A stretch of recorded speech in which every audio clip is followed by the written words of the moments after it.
Admiral Tae-min stood on the bridge of his flagship, watching the stars through the massive window. He had been doing this job for 20 years now. His task was simple but boring: check on dead worlds and make sure they stayed dead. Today, he was looking at a report about a planet called Earth. The blue world had stopped talking to the galaxy exactly 250 years ago. Before that, the humans had sent out weak radio signals for about 100 years. Then one day, nothing. "Sir, the Earth file is ready," said his assistant, handing him a thick folder. Tae-min opened it and read the same old story. Earth was in a yellow star system called Sol. The humans had been fighting wars, destroying their environment and using up their resources. Most scientists agreed they had probably killed themselves off. "Another failed species," Tae-min said sadly. "At least, they didn't last long enough to become dangerous." Far away, on a hidden station floating in the dark space between stars, Captain Do-hyun was reading a very different kind of report. His station looked like a small asteroid from the outside, but inside it was full of the most advanced technology in the galaxy. "Captain, we're getting the latest update from Earth Command," said his communications officer, Jin Ai. Do-hyun looked at the message on his screen. For 2.5 centuries, Earth had been watching and listening to everything that happened in the galaxy. They had learned about alien languages, technology, and politics. They had studied every species and every war. The message was short. "The Council has voted. Time to make contact. Prepare the reveal protocols." Do-hyun felt his heart beat faster. After all these years of hiding, Earth was finally ready to show itself to the galaxy. On Earth, Dr. Hae-jin was working in her lab deep underground. She was one of thousands of scientists who had spent their lives studying alien technology from the signals they intercepted. Around her, screens showed star maps, alien ship designs, and weapon specifications. "The stealth field generators are working perfectly," she told her team. "No one can see our solar system unless we want them to." Earth had changed a lot in 250 years. The wars had ended, the environment was healed, the population had grown to 50 billion people, but they lived in harmony with nature using technology that seemed impossible. Cities floated in the sky, oceans were filled with underwater farms. The Moon and Mars were covered with beautiful gardens and research facilities. Humans had even built secret colonies in 12 other star systems. But the most amazing thing was how they had learned to hide. Using quantum technology they developed by studying alien physics, Earth had wrapped itself in a bubble that made it invisible. To anyone looking from outside, the Sol system appeared empty except for a boring yellow star. President Jin-woo was in a meeting with the Earth Council. Representatives from every nation and colony were present, either in person or through holographic projection. "The vote is final," Jin-woo said. 450 votes to reveal ourselves, 50 votes to stay hidden. We make contact tomorrow." An old woman raised her hand. "Are we sure we're ready? The aliens have weapons that can destroy entire planets." Jin-woo smiled. "Dr. So-young, show them the test results." A young scientist stood up and activated a holographic display. It showed a small asteroid being hit by Earth's newest weapon. Instead of exploding, the asteroid simply vanished, as if it had never existed. "Our quantum erasure technology doesn't destroy matter," Dr. So-young explained. "It convinces reality that the target was never there in the first place. No alien shield can stop something that technically never hits them."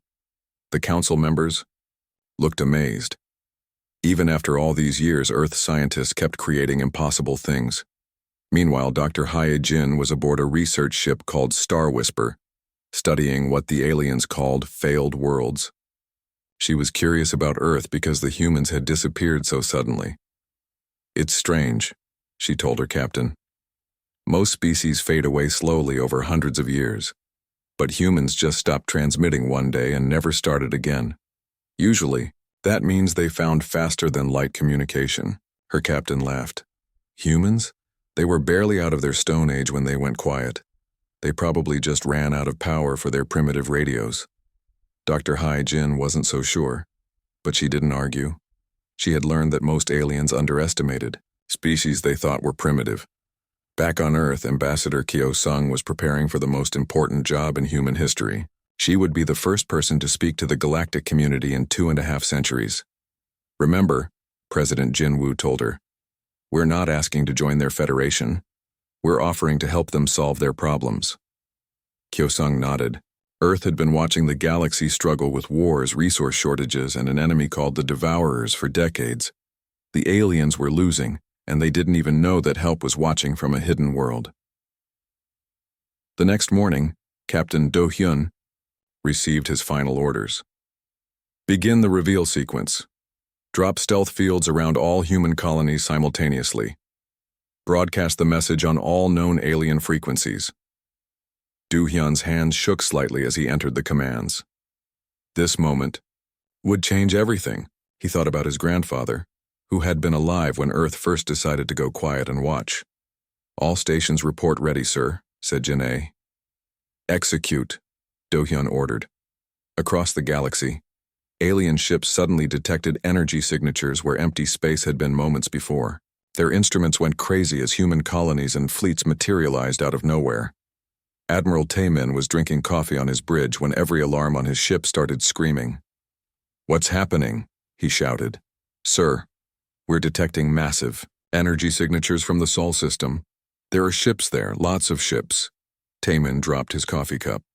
That's impossible. Sol is a dead system. Then every communication device on every alien ship in the galaxy received the same message at the same time, translated perfectly into each species' language. This is Earth Command.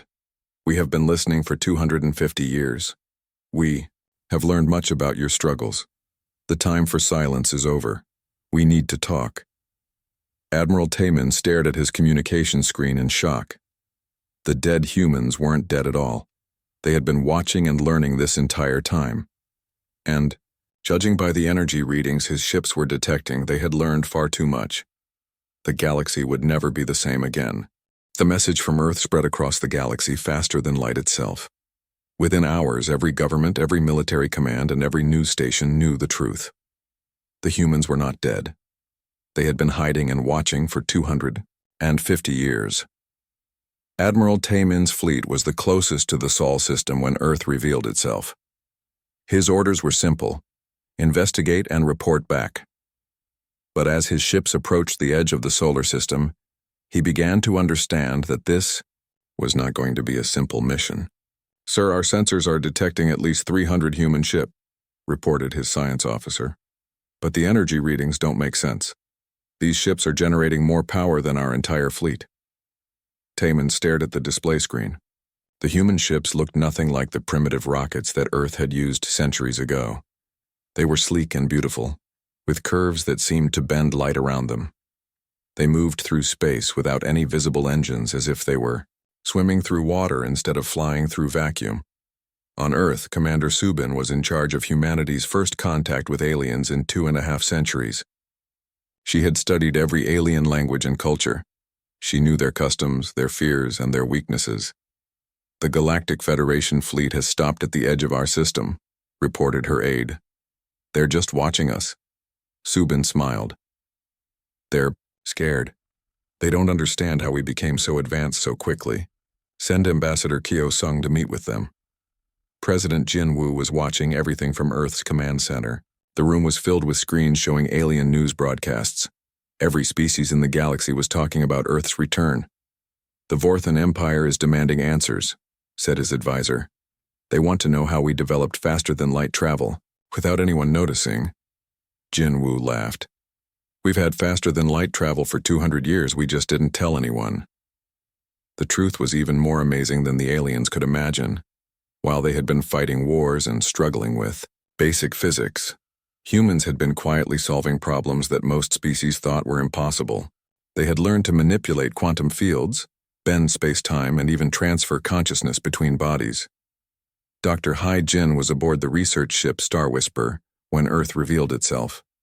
She had been studying failed civilizations for her entire career, and now she discovered that the most famous failed civilization was actually the most successful one. I need to scan those human ships, she told her captain urgently. The energy patterns are unlike anything I've ever seen. When her instruments focused on the nearest human vessel, the readings made no sense. The ship seemed to exist in multiple dimensions at the same time. Parts of it appeared to be phasing in and out of reality. "This is impossible," Dr. Hyojin whispered. "They're using quantum phase technology. That's supposed to be theoretical." Ambassador Kyo-sung was preparing for the most important meeting in human history. She would be the first human to speak face-to-face with aliens since Earth went silent. She wore a simple blue uniform and carried only a small communication device. "Are you ready?" asked Commander Subin. Kyo-sung nodded. "I've been preparing for this my entire life." Her ship was small and elegant, shaped like a silver teardrop. As it approached Admiral Taemin's massive flagship, the alien crew watched in amazement. The human vessel made no sound and left no energy trail. It moved like a ghost through space. Admiral Taemin was nervous as he waited in his meeting room. He had met many alien species before, but never one that had been hiding their true capabilities for centuries. What did the humans want? Were they angry about being ignored? Were they planning to attack? When Ambassador Kyo-sung materialized, in his meeting room without using the door, Admiral Taemin nearly fell out of his chair. "How did you get in here?" he demanded, reaching for his weapon. Kyo-sung smiled calmly. "Matter transmission technology. We can move atoms from one place to another instantly. It's quite safe." She sat down at the conference table as if materializing. Out of thin air was the most normal thing in the galaxy. Admiral Taemin stared at her in shock. The humans had technology that could teleport people through solid walls. "Why did your people hide for so long?" Admiral Taemin asked. "We wanted to learn before we acted," Kyo-sung replied. "We watched your wars and your mistakes. We studied your technology and improved upon it. We waited until we could be helpful instead of just another problem." Dr. Hyojin was still trying to understand the human ships when she detected something that made her gasp. "Captain, the human vessels are generating gravitational fields. They're creating their own gravity wells to move through space." Her captain shook his head. "That's impossible. The energy requirements would be enormous." "Not if you can tap directly into quantum vacuum energy," Dr. Hyojin said quietly. "They've solved the power problem."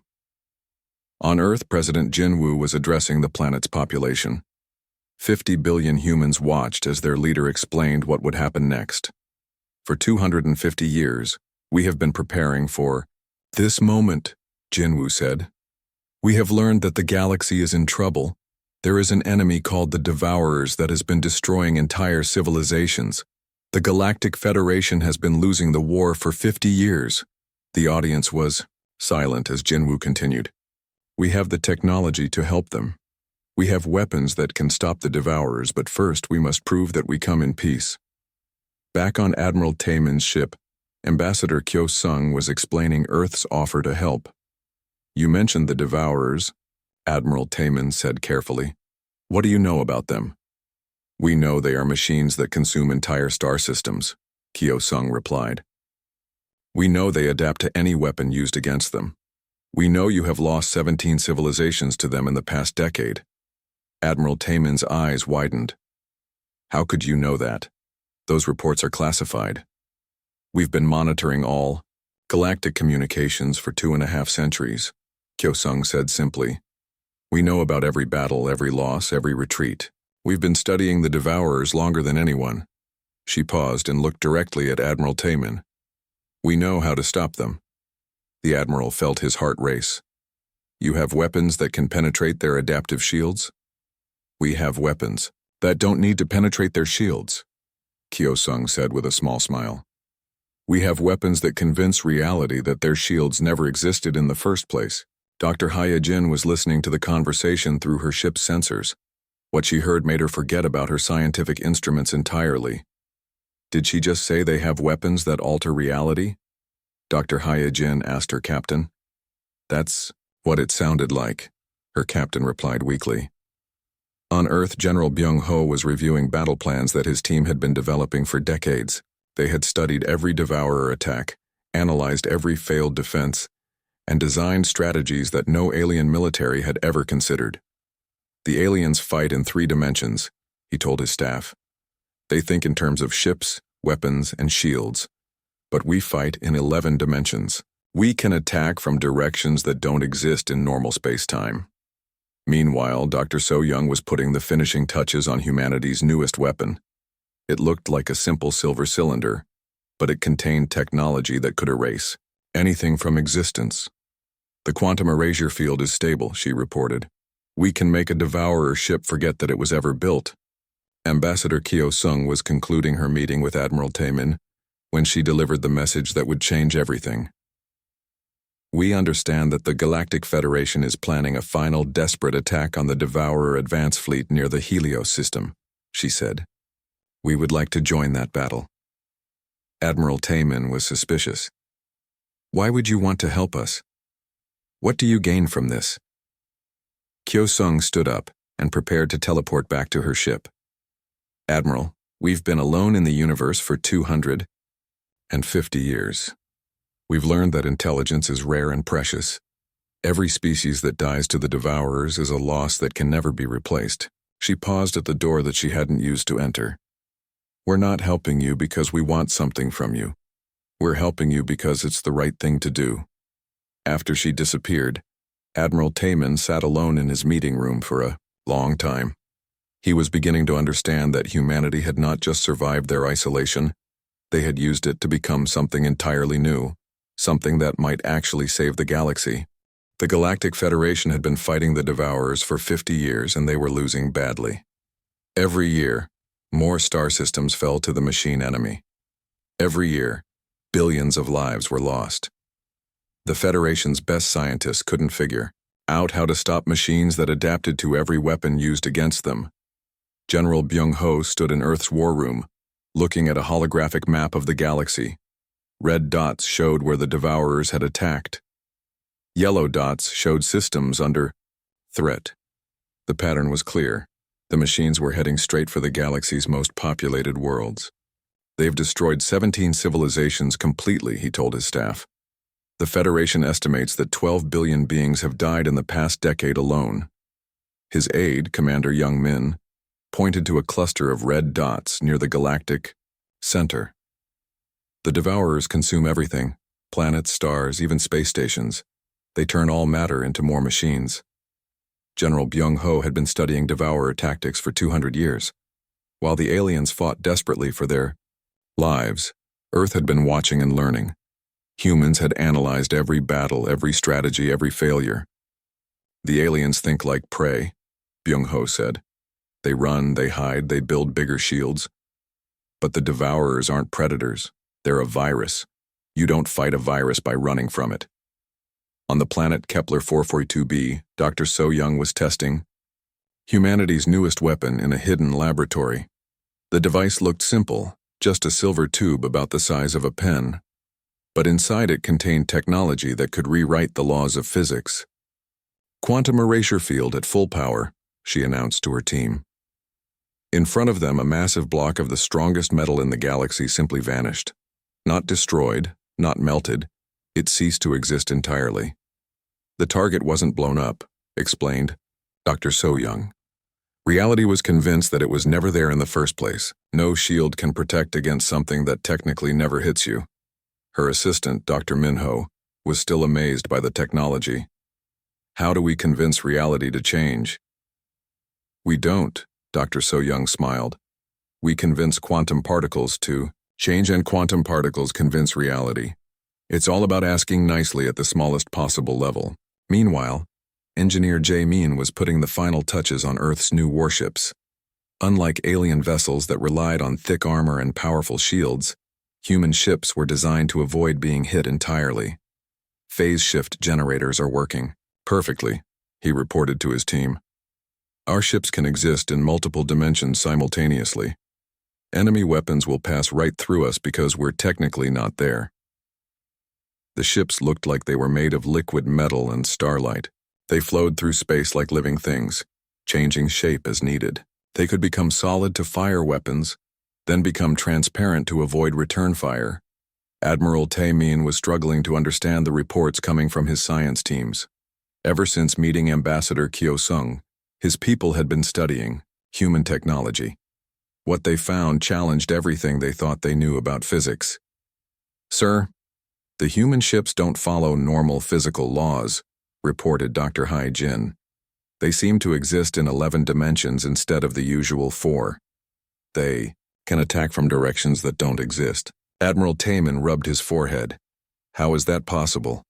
"We think they've learned to manipulate space-time itself," Dr. Hyojin said carefully. "They're not moving through space. They're convincing space to move around them." The Federation's High Council was meeting to discuss humanity's offer to help fight the Devourers. Many species were suspicious of Earth's sudden appearance and advanced technology. "How do we know they're not working with the Devourers?" demanded the representative from Rigel Prime. "They appear just when we're losing the war. That's very convenient." But Chancellor Yun Su of the Federation was desperate. "We've lost 3 more systems this month. The Devourers will reach the core worlds within 2 years. If the humans can help, we have to try." On Earth, President Jin Woo was meeting with his military advisors. The decision had been made. Humanity would reveal its true capabilities by joining the battle at Helios system. "The Federation fleet has 800 ships," reported General Byung-ho. "They're planning a final desperate attack on the Devourer advance force. They expect to lose." Jin-Woo nodded grimly. "How many ships are we sending?" 12, replied Admiral Young-sik, Earth's fleet commander. The room was quiet. 12 human ships against a Devourer force that had destroyed entire civilizations seemed impossible, sir, asked Commander Subin. "Are you sure that's enough?" Admiral Young-sik smiled. "If 12 isn't enough, then 1,000 wouldn't be either. But I think we'll be fine." The battle was set to begin in 3 days. Earth's ships began moving toward the Helios system, using faster-than-light travel that left no energy trail. They appeared to simply step from one location to another as, if distance didn't matter. Dr. Hee Jin was aboard the Federation flagship watching the human vessels approach. Her instruments couldn't properly scan them because they kept shifting between dimensions. "It's like they're ghosts," she told Admiral Taemin. "Sometimes my sensors detect them, sometimes they don't. It depends on which dimension they're currently inhabiting." The Devourer fleet was already at Helios, consuming the system's planets. Massive machine ships, each the size of a small moon, were breaking apart worlds and turning the matter into more Devourers. They had adaptive shields that could stop any known weapon. "Devourer fleet consists of 47 capital ships," reported the Federation's tactical officer. "Each one is protected by adaptive quantum shields. Previous attacks have proven ineffective." Admiral Young-sik was calm as he prepared for humanity's first open battle in 2.5 centuries. His flagship, the Harmony, flowed through space, like liquid light. "All ships, prepare for dimensional phase," he ordered. "We'll attack from 17 different directions simultaneously." Engineer Jaemin's ships began to split apart, each vessel existing in multiple dimensions at once. To the Federation observers, it looked like 12 ships had suddenly become hundreds. "How are they doing that?" Dr. Hyojin gasped. "They're not creating more ships," Admiral Taemin realized. "They're showing us the same ships from different dimensional angles." The Devourers detected the approaching Federation fleet and moved to intercept. Their massive ships deployed weapons that could vaporize planets. But they couldn't detect the human vessels because the humans weren't entirely in normal space-time. "Begin quantum erasure sequence," ordered Admiral Young-sik, Doctor, so Young's weapons fired from directions that didn't exist. Instead of energy beams or missiles, they launched fields of altered reality. When these fields touched Devourer ships, the machines simply ceased to exist. "Direct hit on Devourer Ship 7, reported the tactical officer. "Target has been removed from existence." The Devourer adaptive shields tried to adapt to weapons that technically had never been fired. Their artificial intelligence systems couldn't understand attacks that came from impossible directions. In 47 minutes, the human fleet had eliminated every Devourer ship in the system. They hadn't destroyed them. They had convinced the universe that the machines had never been built in the first place. The Federation fleet watched in stunned silence as humanity casually did what 50 years of warfare had failed to accomplish. Admiral Taman stared at his displays, trying to understand what he had just witnessed. "Get me a communication link to Admiral Young-sik," he ordered. When the human commander appeared on his screen, Admiral Taman could barely speak. How did you do that?" Admiral Young-sik smiled kindly. "We've had 250 years to think about it. The Devourers are powerful, but they're still bound by the physics they understand. We just use physics they don't know exists." The news of the victory spread across the galaxy within hours. For the first time in 50 years, a Devourer fleet had been completely eliminated without losing a single Allied ship. Humanity had done the impossible, and they made it look easy. But Admiral Young-sik knew this was just the beginning. The real Devourer threat was still out there, deeper in space, and the next battle would be far more difficult than anyone imagined. News of humanity's victory at Helios spread across the galaxy like wildfire. For the first time in 50 years, someone had defeated the Devourers completely. Every news channel, every government, and every military command was talking about the same thing: Earth had saved the day. Chancellor Yun-Su of the Galactic Federation was dealing with the biggest political crisis in galactic history. Her office was flooded with messages from member species. Some wanted to worship humans as gods. Others wanted to declare war on Earth before the humans became too powerful. "The Vorthan Empire is demanding immediate access to human technology," reported her aide. "They say it's unfair that one species should have such advantages." Chancellor Yun-Su sighed. "What do the humans want in return?" "Nothing," her aide replied, confused. "They're offering to share their technology for free. The only condition is that receiving species must stop all territorial expansion and warfare." The Chancellor stared at her aide in disbelief. "They want to end war itself?"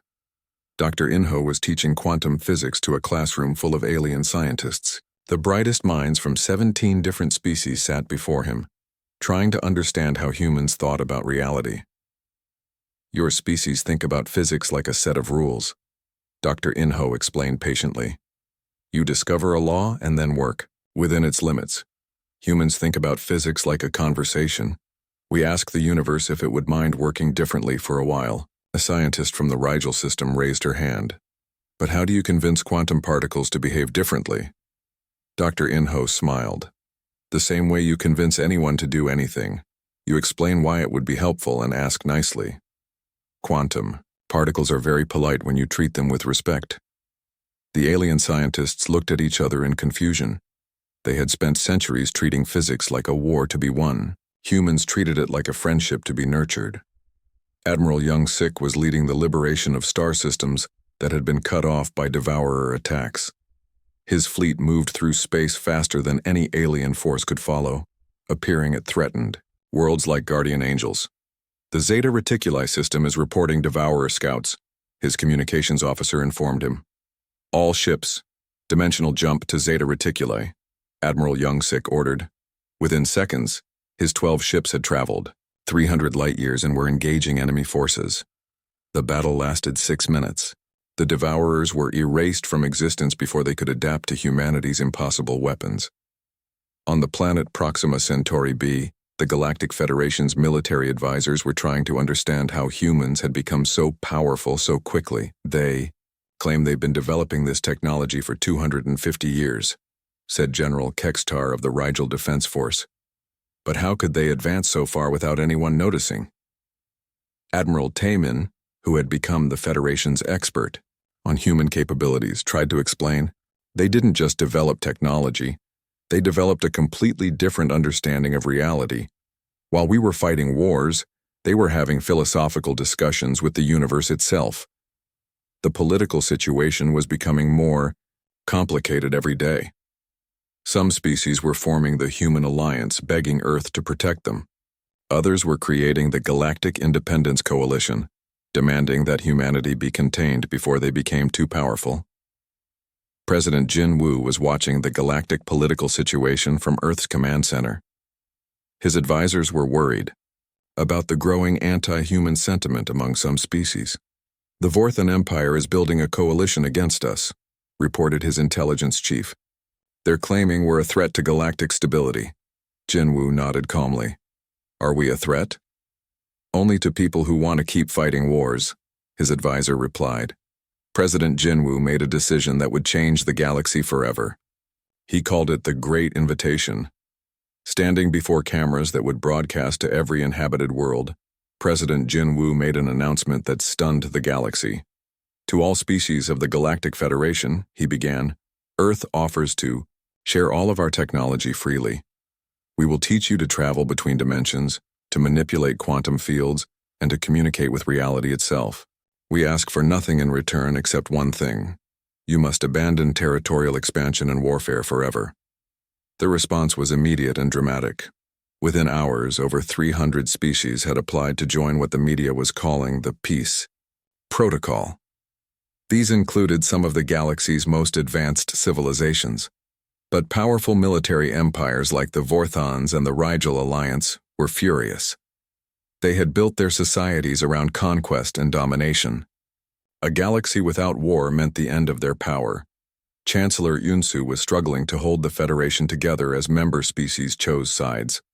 The old government structure was crumbling as primitive humanity offered to solve every major problem in galactic civilization. Half our members want to join the Human Peace Treaty, she told her council. The other half want to declare humanity a galactic threat.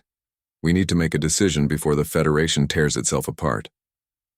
Dr. Haye Jin had become obsessed with understanding human technology. She spent all her time studying the energy patterns of Earth ships and weapons. What she discovered terrified and amazed her. They're not just manipulating physics, she told Admiral Taemin. They're rewriting the fundamental code that tells reality how to work. They could theoretically change the laws of nature themselves. Admiral Taemin felt a chill run down his spine. Could they make entire star systems disappear? They could make entire galaxies disappear, Dr. Hyojin whispered, and then make everyone forget they ever existed. But instead of using their godlike power to conquer, humans were offering to teach it to everyone for free. It was the most generous and terrifying offer in galactic history. The Vorthan Empire was planning something desperate. Unable to compete with human technology, they were gathering a massive fleet to attack Earth before humanity could become even more powerful. We have assembled 4,000 ships, reported Vorthan Admiral Corven. If we strike quickly, we can eliminate the human threat before they share their technology with others. But Earth's monitoring stations detected the Vorthan fleet buildup immediately. Admiral Young-sik received the report with calm interest. 4,000 ships, he mused. That's quite a lot. How should we respond? His tactical officer suggested, deploying the full Earth defense fleet. We could have 200 ships there in minutes. Admiral Young-sik shook his head. That might seem threatening. Send one ship. One human vessel, the Serenity, appeared in the middle of the Vorthon fleet. Without warning, Captain Hiram materialized on the Vorthon flagship's bridge using matter transmission technology.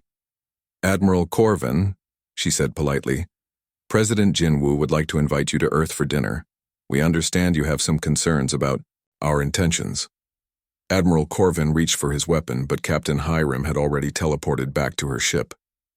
The Serenity then demonstrated its capabilities by briefly becoming visible in 17 different dimensions simultaneously. The message was clear. Earth could place one ship in the middle of any fleet, anywhere, anytime. If humans wanted to destroy the Vorthan Empire, they could do it without the Vorthans ever knowing they were under attack. Admiral Corven ordered his fleet to stand down.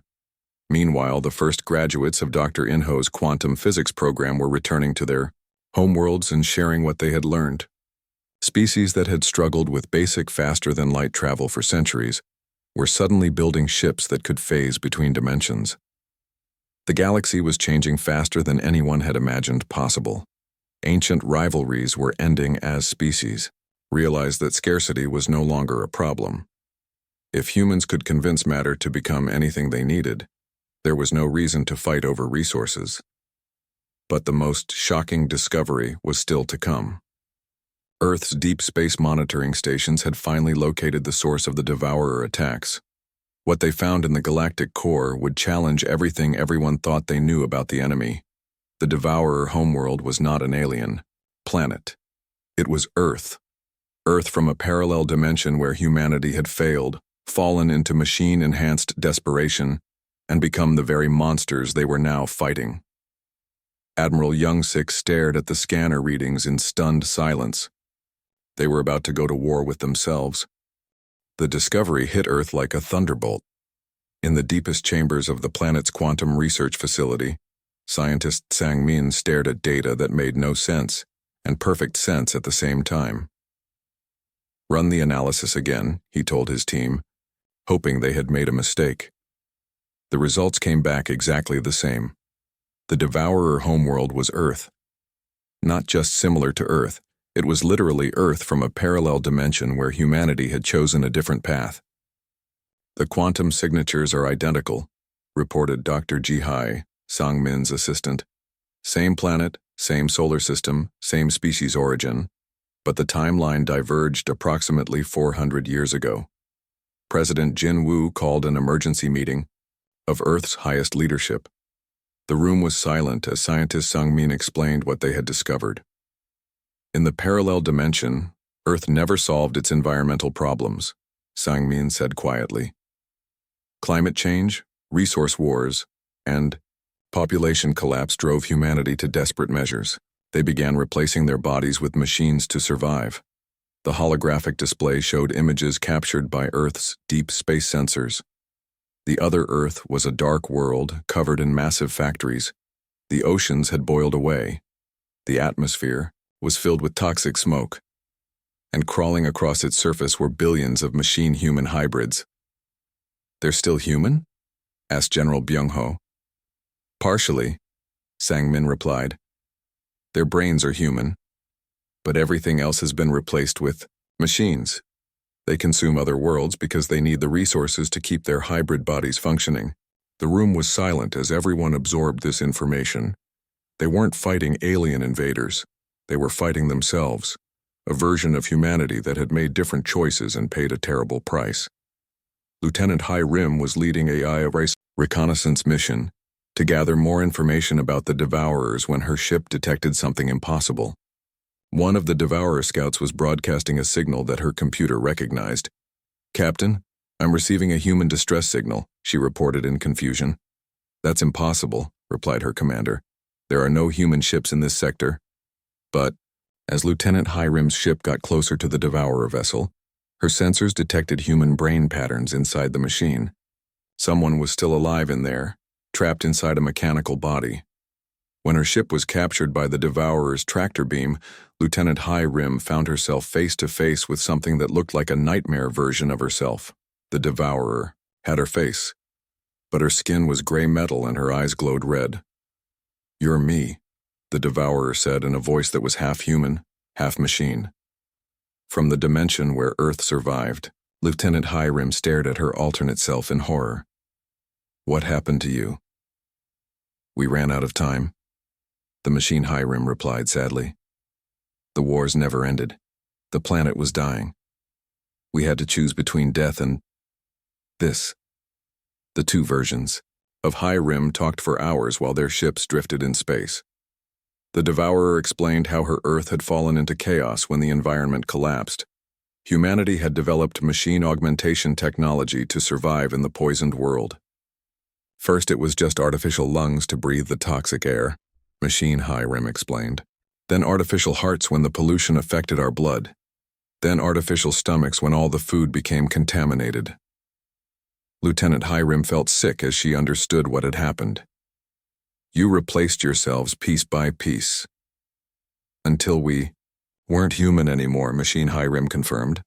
But we were still alive and we were hungry, always hungry. The machines need resources to function, and our dead world had nothing left. On Earth, philosopher Wu Jin was addressing the World Council about the moral implications of their discovery. He was Earth's leading expert on ethics and consciousness. We are facing the ultimate question, Wu Jin said. Do we have the right to destroy alternate versions of ourselves, even if they have become monsters?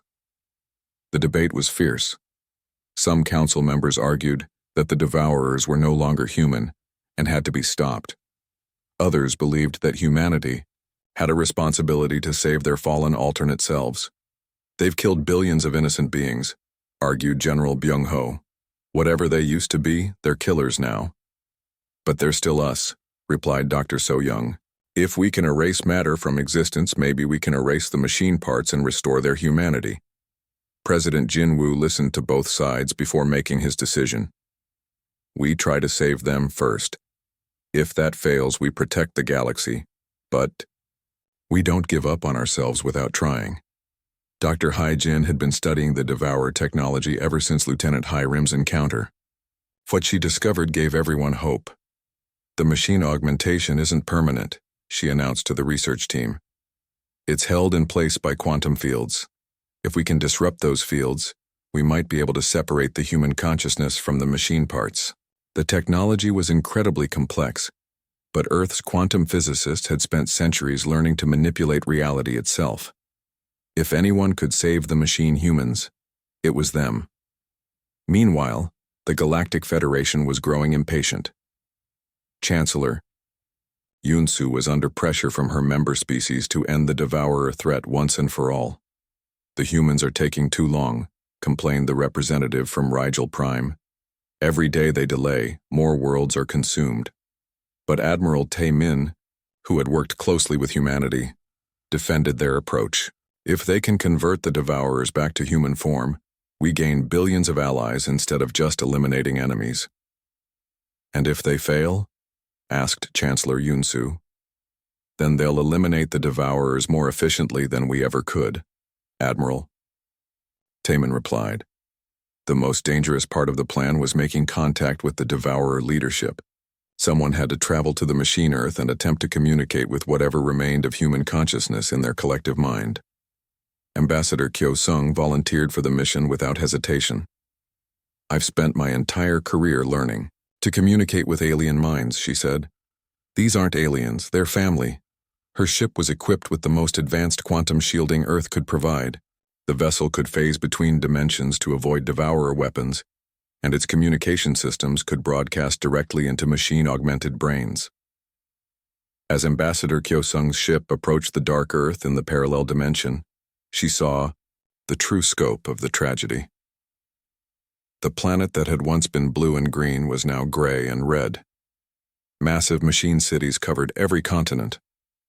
The sky was filled with mechanical clouds that rained acid. This is what we could have become, she whispered to herself. The Devourer defense fleet surrounded her ship immediately, but they didn't attack. Her quantum shields made her vessel appear to be in multiple dimensions simultaneously, confusing their targeting systems. This is Ambassador Kyo-sung of Earth, she broadcast on all frequencies. I'm here to talk to whoever is still human inside those machines. The response came not as words, but as a flood of memories and emotions. Millions of machine-human minds touched hers simultaneously, sharing their pain, their regret, and their desperate hunger. She felt their memories of Earth's last clean sunset, their grief over children who died from poisoned air, their desperate choice to become machines rather than die as humans. She experienced their centuries of loneliness, consuming world after world but never feeling satisfied. We remember, came a collective voice that spoke directly into her mind. We remember what we used to be. Ambassador Kyo-sung broadcast back her own memories, Earth's blue skies, green forests, and peaceful cities. She showed them what humanity had accomplished with patience and wisdom instead of desperation and fear. You can come home, she told them. We can fix what was broken. You don't have to be hungry anymore. The response was immediate and overwhelming. Every Devourer ship in the galaxy suddenly stopped attacking. Across the galactic spiral, machine-human hybrids ceased their consumption and turned toward Earth. They were coming home. But not everyone in the galaxy was happy about humanity's plan to redeem the Devourers. Some species wanted revenge for the worlds that had been consumed. Others feared that the machine humans couldn't be trusted. The final test would come when the first Devourer fleet arrived at Earth's solar system. Would humanity's quantum restoration technology work? Could they really separate human consciousness from machine augmentation? And if they succeeded, what would happen to a galaxy that suddenly had two versions of humanity, one that had chosen wisdom and one that had learned it through suffering?